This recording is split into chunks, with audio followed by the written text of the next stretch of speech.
आज हम जा रहे हैं कानपुर से गोवा की तरफ। हमारी ट्रेन आने का समय हो चुका है। प्लेटफॉर्म नंबर 5 पे आ चुका। फाइनली मैं आ चुका हूँ झांसी जंक्शन। लगभग 10 घंटे का लेट चल रहा है। अभी 1 घंटा ट्रेन आने में यार। 11 घंटे वेट किया इस ट्रेन के लिए मैं लोग। 48 आवर्स की जर्नी के बाद मैं आ चुका हूँ मडगांव यानी कि गोवा।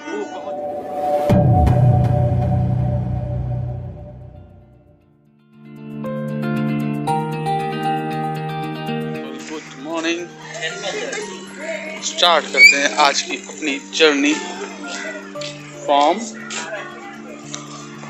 बागा to I don't know where. हाँ, ये मेरा कंपेनियन साथ में चल रहा है मेरा। ये खरीद लो सब खरीदना है इनको। हाँ। तो गैस सभी को पता होगा कि जो गोवा है वो काजू वाइन यहाँ के बीचेस के लिए फेमस है मेनली। उसके अलावा काजू की जो फेनी बनती है उसके लिए भी फेमस है। तो गैस अभी हम सब चेक करेंगे।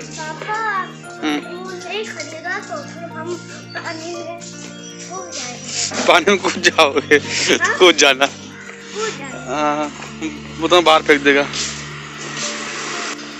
तो भाई लोग मेरा बच्चा कर रहा है मुझको ब्लैकमेल की अगर नहीं दिलाता हूँ उसको मैं खिलौने तो वो कूद जाएगा जाके समंदर। वाह क्या बात है।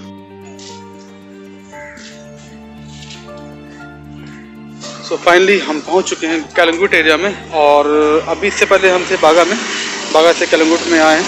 अब कर रहे हैं हम शॉपिंग। और शॉपिंग में कुछ चप्पल से बागा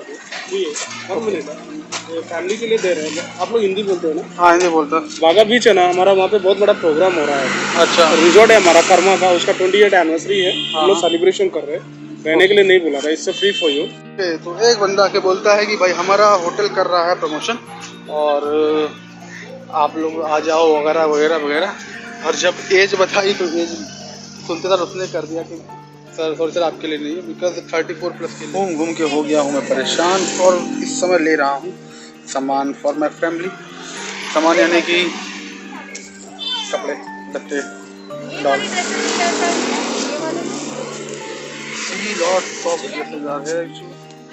सो गाइस इस दुकान पे लगभग हर तरह के कपड़े अवेलेबल थे जैसे कि beach wears, inner wears, shorts for ladies and gents. उसके अलावा some unique kind of western dresses थी और हैट थी अवेलेबल, साथ में कैप्स अवेलेबल थी।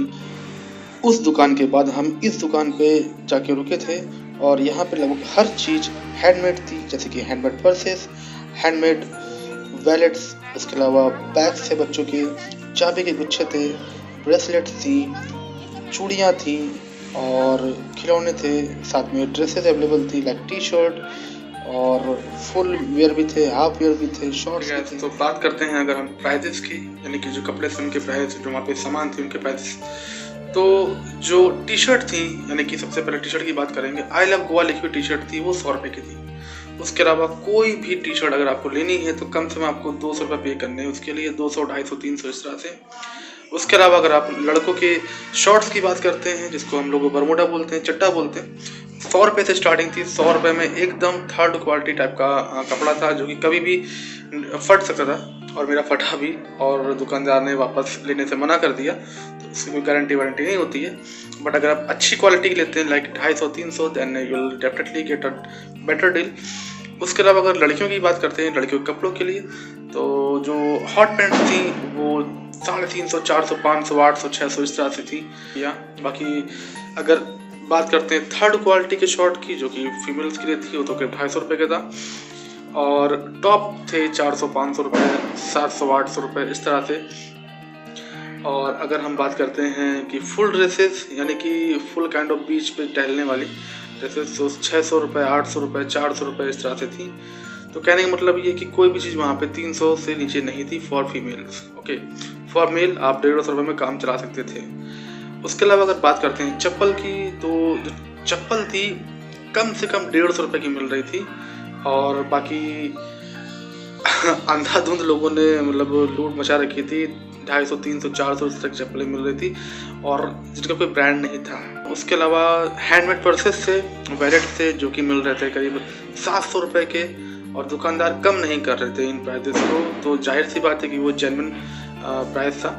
अगर आपको बार्गेन की कला आती है तो आपको डेफिनेटली चीज़ें और सस्ती मिल सकती हैं।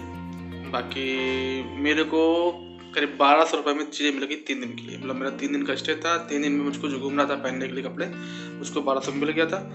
और अगर बजट ऊपर होता तो ऊपर की चीज़ें तो फिर इन्फिनाइट है, आप जितना भी खर्च करो उतना अच्छा मिलेगा।